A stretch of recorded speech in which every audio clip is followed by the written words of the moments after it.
In the aftermath of the Dobbs decision, which overturned Roe versus Wade and withdrew the federal right to an abortion, many conservatives, along with Donald Trump, assured the American public that the core issue was about restoring power to decide the question of abortion to the states. Framing it in this way was likely because they understood that most Americans do not want abortion to be banned entirely. But after the Dobbs decision was handed down, the mask slowly came off. Now, with their biggest obstacle, Roe versus Wade, removed, red states quickly moved to strip women of their bodily autonomy, wherever they live.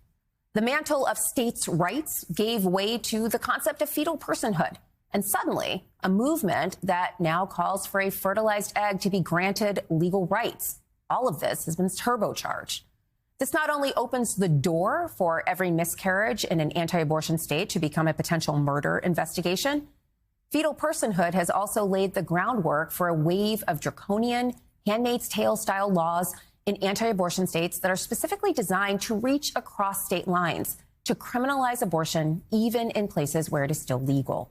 That includes bills that specifically target pregnant women in states like Montana for trafficking their own fetus if they cross state lines to obtain a legal abortion. That bill has, for now, been tabled. There are also strict abortion bans in states like Texas and Louisiana that are being used to go after doctors in other states. There's also the proposed bill in Missouri that would launch a registry of pregnant women who are deemed at risk of having an abortion. And that registry could then be accessed by couples seeking to adopt. Obviously, none of this was ever about states' rights. It has always been about controlling women. And the anti-abortion movement will not stop until abortion is effectively banned across this country. That has always been the endgame of the anti-abortion movement in a post-Roe America. And in the 32 months since Dobbs gutted reproductive rights, hundreds of women across the country have been charged with crimes relating to their pregnancies. All of that according to Pregnancy Justice, an advocacy group.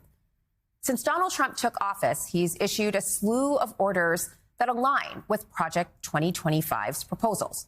Of course, Project 2025 was the ultra-conservative blueprint for a second Trump term. And to be very clear, Project 2025's goals for abortion was nothing short of a nationwide ban. Project 2025 states, quote, "From the moment of conception, every human being possesses inherent dignity and worth, and our humanity does not depend on stage of development." Project 2025 also proposes institutionalizing a nationwide surveillance system for pregnant women, stating, quote, "Because liberal states have now become sanctuaries for abortion tourism, HHS should use every available tool, including the cutting of funds, to ensure that every state reports exactly how many abortions take place within its borders, at what gestational age of the child, for what reason, the mother's state of residence, and by what method," end quote. Project 2025 also directly calls for the FDA to revoke its approval of medication abortion, which is used in nearly 2/3 of all abortions. This week, the Justice Department began to take actions that suggest that the Trump administration is swiftly moving toward all of these goals. On Tuesday, the DOJ dismissed a lawsuit that had been brought by the Biden administration against the state of Ohio over Idaho's total abortion ban, paving the way for that Idaho ban to go back into effect. The Biden administration had sued Idaho, charging that the state's strict abortion ban violated EMTALA, a federal law designed to require hospitals to provide stabilizing care to all patients whose health is in danger. Because the Idaho ban is so strict, it could actually prevent women who are miscarrying or experiencing serious pregnancy complications from accessing emergency abortion care in violation of that federal law. Also on Tuesday, Trump's Justice Department requested and received an extension in the ongoing abortion medication case in Texas, all part of a broader review of the medication abortion cases. If you recall, last year, the Supreme Court ruled unanimously that the original plaintiffs in that case lacked standing to bring their suit in federal court. But later, conservative Texas judge Matthew Kacsmaryk ruled that a new set of plaintiffs, this time the states of Idaho, Kansas, and Missouri, still had standing and could bring an active case. Now, these states are pushing for the FDA to prohibit telehealth prescriptions for mifepristone, one of the drugs in the two-drug medication abortion protocol. And the Justice Department under Biden had requested that that case should be dismissed. But on Thursday, 2 days after the DOJ requested the extension on that case, Trump's nominee to lead the FDA, Dr. Marty Makary, said during a hearing that he would review a Biden-era rule that allowed patients to get mifepristone without first seeing a healthcare provider in person. These legal maneuvers are very easy to overlook, but they are significant, and they signal that the Trump administration is ready to endorse, or at least to condone and tolerate, the laws and legal philosophy that would be foundational to ending abortion nationwide.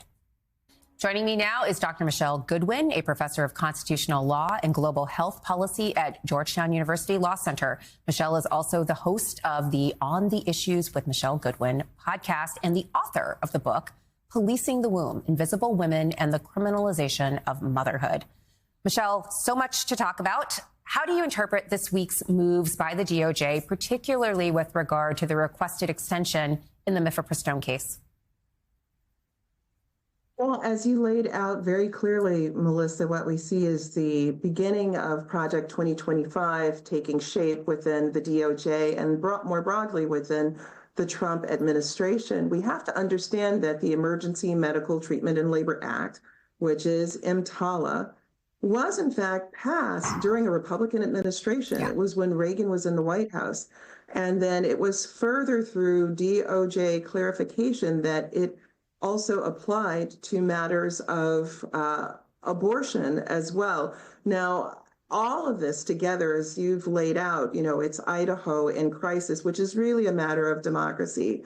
It's also this challenge of mifepristone as well, which is also a question of democracy. When the Supreme Court in the Dobbs decision said that we will leave these matters to states' rights, it's really clear that the strategy unfolding is, in fact, to make sure that abortion will, in fact, cease to exist for the most part in the United States if, in fact, brakes aren't pumped on this Trump administration. And that really is the goal, to make sure that there are no avenues for women to be able to seek, and people with the capacity for pregnancy to be able to seek this type of medical care. Can we lay the blame for all of this at the feet of the United States Supreme Court? In the last term, the court did not decide a case that either upheld or dismissed the FDA's authority to approve mifepristone. They punted it on standing grounds, as we discussed. They also didn't decide the case about the conflict between the Idaho abortion law and EMTALA, and they have left that question to be resolved now. What we're seeing right now just seems to be the result of the court's inaction on these very core issues. But is that better than what the outcome would be if we'd actually had the court decide this? Well, we could spend a whole weekend talking about those actions of the Supreme Court and its opportunistic originalism, right? So what we saw in both of those Supreme Court cases was the court moving on procedural grounds rather than on substantive questions. As a substantive matter, federal law supersedes and trumps states' laws. So that means when there is federal legislation, it has preemption authority over any state law, and that would be in the space of medical treatment as well. Imagine this scenario. Imagine that there is a federal law that, let's say, protects individuals and makes sure that they can be stabilized when they have a heart attack. That really is what EMTALA is also about. Right. And then imagine that there's a state that says, you know what, we just think that people who are having heart attacks should just die right in the parking lot of hospitals right in front. It would be very clear that EMTALA applies to these men in cardiac arrest. And of course, women can have cardiac arrest as well. But of course, that would be seen as absurdist for a state to say, we don't have to stabilize, and we'll just ignore this federal law that says that all individuals who are experiencing medical crises must be stabilized.